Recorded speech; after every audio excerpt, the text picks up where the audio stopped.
Hey, this is Mike and Al. This is our swim course video. So we'll be starting with showing you the transition area and where you line up in the morning, and then we'll get into the swim portion. So this is the first thing you're going to see in the morning when you walk in from downtown or wherever you park. So you're going to be walking to the transition area with all the other athletes down this little hill.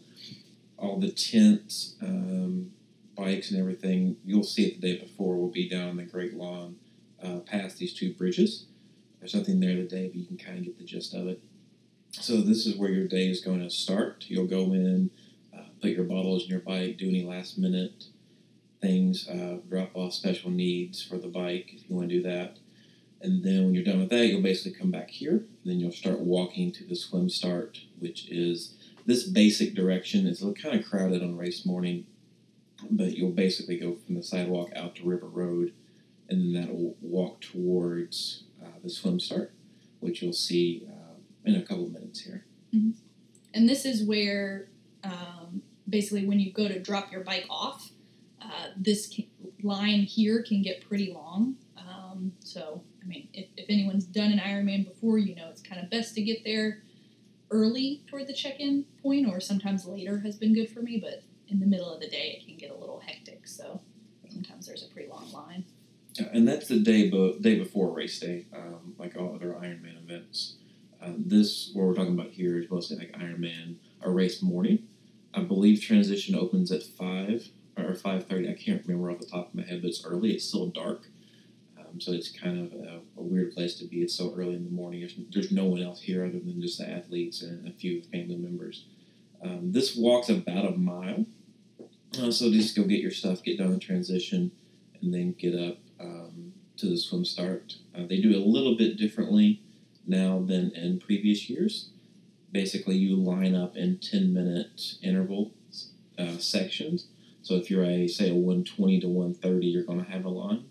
And then everyone that's faster than you is going to get in the water before you. So it's self-seated, but there's not so much you have to be there first physically to get in the water first, so you can be in whatever line you want. But likewise, the lines are long, so if you want to be in the first part of the 120, 130 line, the sooner you get there, the closer you can be to the front of that line. And we're going to show you where that meets up here a little bit later in the video. There's a runner. And as you can see, there's a lot of people who run down here, and a lot of people, I don't think it will show me in the end swimming in the video, but there are a decent amount of people who come down here to practice swim. So if you do want to come down early and try that out, it's a pretty safe area. Recommend one of the buoy bag type things just so people see you, but it is pretty popular that people do that. There's a row house, a rowing team that practice in the channel too, and you almost always see someone in the water and some device in the channel. This is where I thought I was going to get hit by this truck. And then this American flag is the easiest way to spot the swim start. So this big field to our left is basically where you're going to line up. There's going to be signs, like I said, like a 120 to 130, 130, 140. It starts with under an hour is the fastest, and that'll actually start closer to the actual swim start. So you're going to line up there, and then as they call that group will then make their way towards the swim start. So it sounds a little confusing. It actually works really, really well. So you're not having to be, you're not standing beside someone that's much faster or much slower. You're kind of generally around the people that you're going to be swimming with.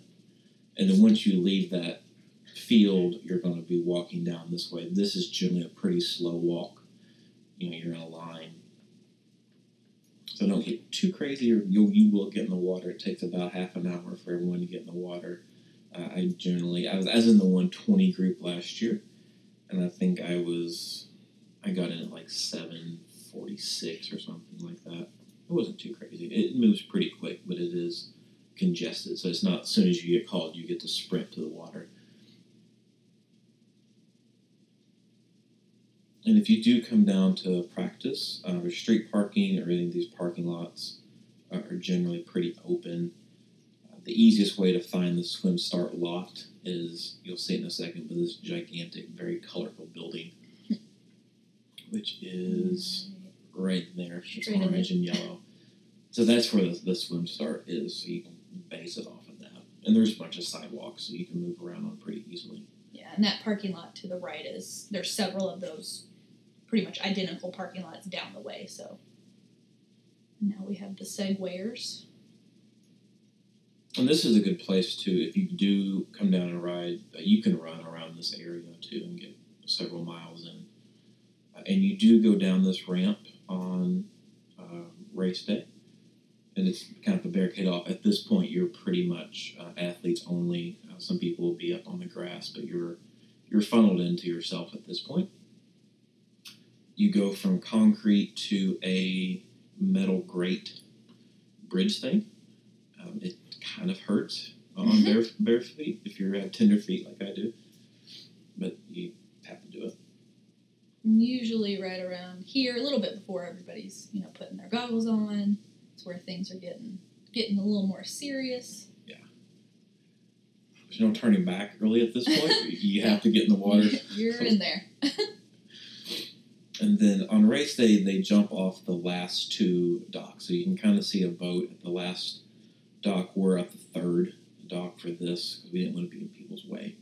But on race day, you do jump off those last two. And it really doesn't matter which one. The one's a little bit closer, but it gets you in the channel. On the far one, you can go wide and get closer to the island. So that doesn't really matter a whole lot. That's me up ahead, getting ready for my lovely swim.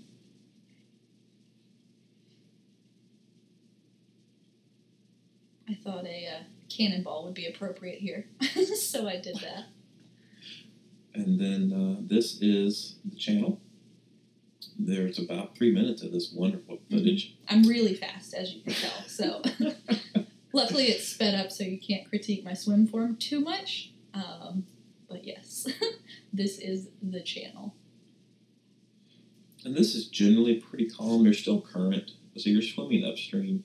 It's generally not that bad, but you will notice a difference when you get out and at the turnaround you're going back down. It will be a little bit faster. This part, you don't, like you said, you really don't notice it badly. When you get to kind of the edge of the island that's to our left, that's when you can kind of start to feel it. You can't really see it in the video, but when we were taking the video in the kayak, once you kind of get up there, you can feel it pulling you back. So just as you kind of enter the more open water is where you'll feel it a little bit more.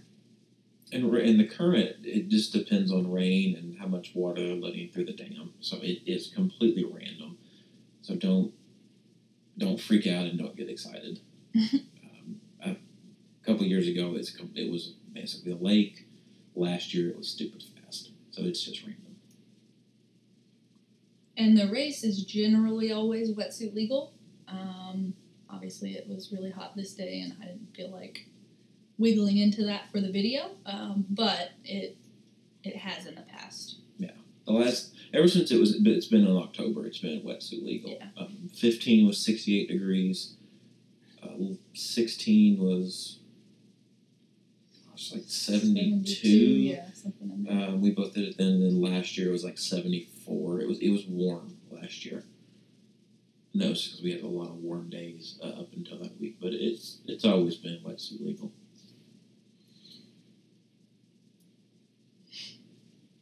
And the water isn't that bad. It's not as bad as people make it out to be. It's a river. It's not, a reef, but it's not that bad. It's not clear by any means, but it's a lot better than some other lakes I've been to. So if you hear any, hearsay about how bad it is, it's really not as bad as some people make it out to be. This swim felt like forever this day for whatever reason. Yeah. Even in the video, it's forever. I promise it's not that far when you're actually there. And this was me being done with I basically just went out to the edge of the island. So you'll see in a minute here. So basically now you'll go up to a buoy, and then you'll turn around and go back through the actual, you'll get out of this small channel and you'll be going on the other side of that island. Yes. And then here, that's the back end of the island, so you'll come out there, and then you'll go under both two of the bridges that you can see right now. And this is the swim exit, so you're good out there. There will be stairs. People will help you up the stairs. There will be wetsuit strippers on this area here. And then there will be some water if you want to kind of clear your face or clear your mouth. And a lot of cheering here. Mm-hmm. And then you'll run up. It's a little bit of an incline. You'll run up. Again, you're barefoot. It's not the most comfortable, but it is what it is. And you'll go across this little bridge here, and then that will take you a straight shot back into, we call it the Great Lawn, the transition area. So you'll see the bikes. The two changing tents will be in the left. You'll see ahead here some stairs you'll have to go down, and then you'll go to your respective tents, go out, grab your bike in this big area here, and then you'll go out where we started the video, and then you can go to our bike video, but you'll be going out this sidewalk, and then that will end this part of the transition, and you'll start the bike from there. Yeah. Thanks, Cal. So that's our swim video. We hope that you guys enjoyed it. If you have any questions, always feel free to reach out to us and ask, and we will see you on race day. Bye.